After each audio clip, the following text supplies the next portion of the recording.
Assalamualaikum warahmatullahi wabarakatuh.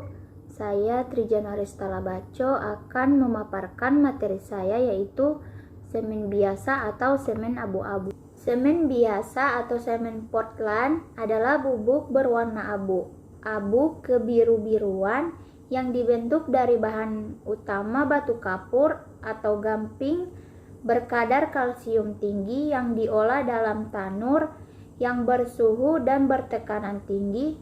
Semen ini biasanya digunakan sebagai perekat untuk plester.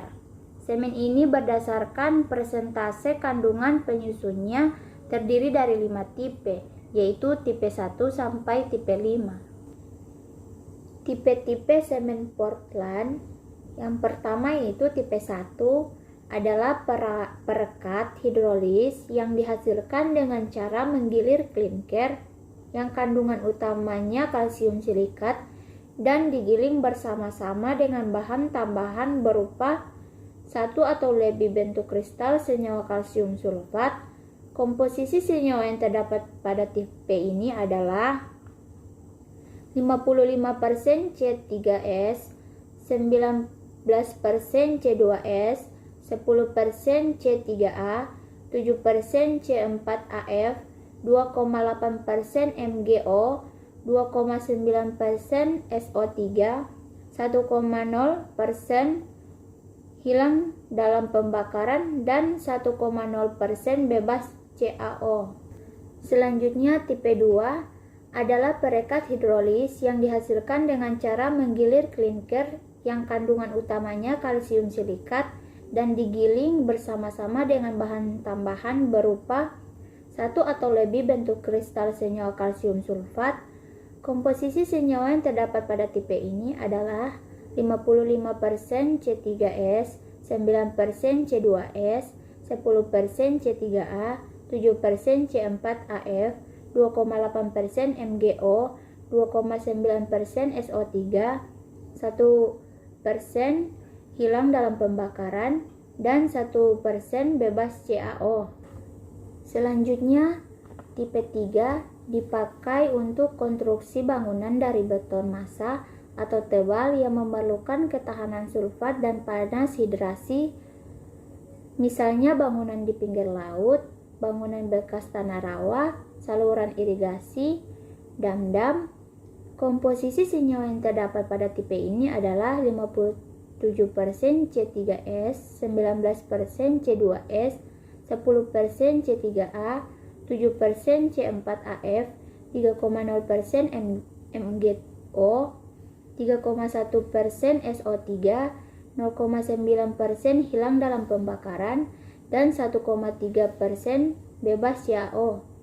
Selanjutnya tipe 4 dipakai untuk konstruksi bangunan yang memerlukan ketahanan tekanan tinggi pada fase permukaan setelah peningkatan terjadi, misalnya pada pembuatan jalan beton, bangunan-bangunan bertingkat, bangunan-bangunan dalam air.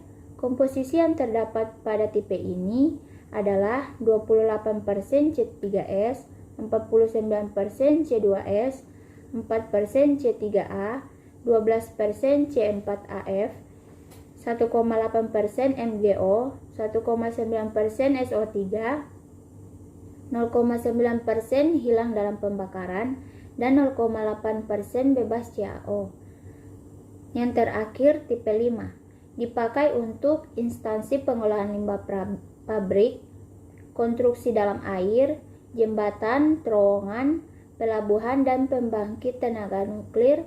Komposisi senyawa ini terdapat pada tipe ini adalah 38% C3S, 49% C2S, 4% C3A, 9% C4AF, 1,9% MgO, 1,8% SO3, 0,9% hilang dalam pembakaran, dan 0,8% bebas CaO. Bahan mentah semen yang pertama yaitu batu kapur. Di dalam batu kapur terdapat kandungan kalsium oksida sebesar 50%. Yang kedua, batu silika merupakan sumber silisium oksida, aluminium oksida, dan oksida besi dengan persentase masing-masing sebesar 65%, 17%, 7%. Yang ketiga, tanah merah. Tanah merah memiliki kandungan aluminium oksida sebesar 29% dan oksida besi 10%. Selanjutnya, pada proses pembuatan semen terbagi menjadi dua, yaitu proses basah. Pada proses basah, semua bahan baku yang dicampur dengan air dihancurkan dan diuapkan, kemudian dibakar dengan menggunakan bahan bakar minyak. Proses ini jarang digunakan karena masalah keterbatasan BBM. Proses selanjutnya yaitu proses kering. Proses kering ini digunakan teknik penggilingan, kemudian dibakar dengan bahan bakar batu bara. Proses ini meliputi 5 tahap pengolahan, yaitu yang pertama, proses pengeringan dan penggilingan bahan baku di rotary dryer. Yang kedua, proses pencampuran untuk mendapatkan campuran yang homogen. Yang ketiga, proses pembakaran untuk menghasilkan terak. Yang keempat, proses pendinginan terak. Yang kelima, proses penggilingan akhir di mana klinker dan gypsum digiling dengan semen mill. Selanjutnya, proses produksi semen secara garis besar.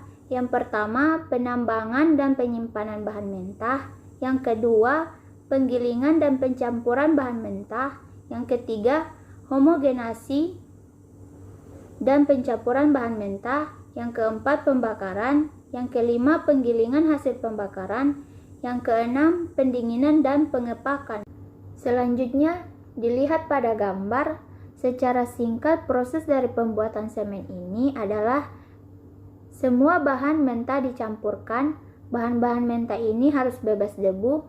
Debu yang dihasilkan dari bahan mentah ini akan ditangkap oleh penangkap debu agar debu-debu tersebut tidak mencemari udara.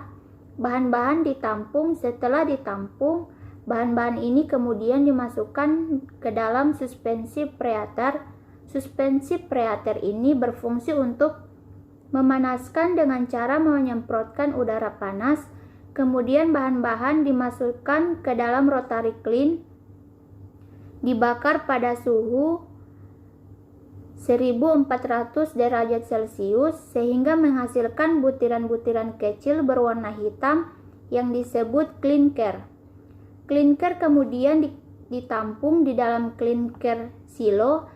Dari klinker silo kemudian dimasukkan ke dalam semen mill. Semen mill ini adalah suatu tempat di mana proses pencampuran dengan gypsum. Setelah dari semen mill, masukkan ke dalam semen silo.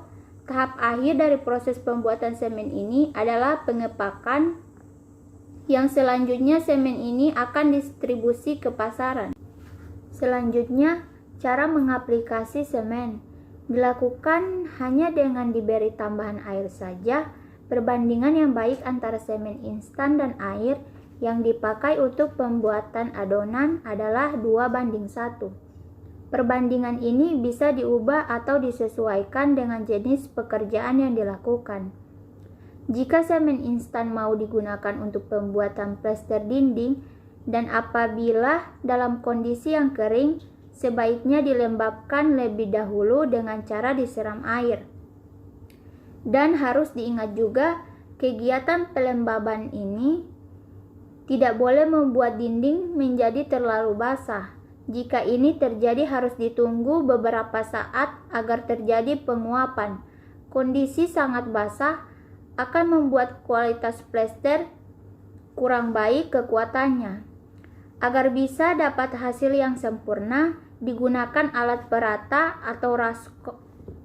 atau roskam untuk menjaga ketebalan tetap stabil, yaitu sekitar 1 hingga 3 mm. Lebih bagus lagi jika raskom yang dipakai adalah raskom dari logam besi, bukan dari bahan kayu. Setelah pekerjaan plesteran selesai, biasanya ditunggu beberapa saat hingga kering, lalu dihaluskan dengan amplas jika permukaan tidak rata. Jika sudah halus, Tunggu proses pengeringan memakan waktu sekitar 5 hari. Selanjutnya dinding dapat diberi lapisan cat atau wallpaper. Sekian pemaparan materi saya. Assalamualaikum warahmatullahi wabarakatuh.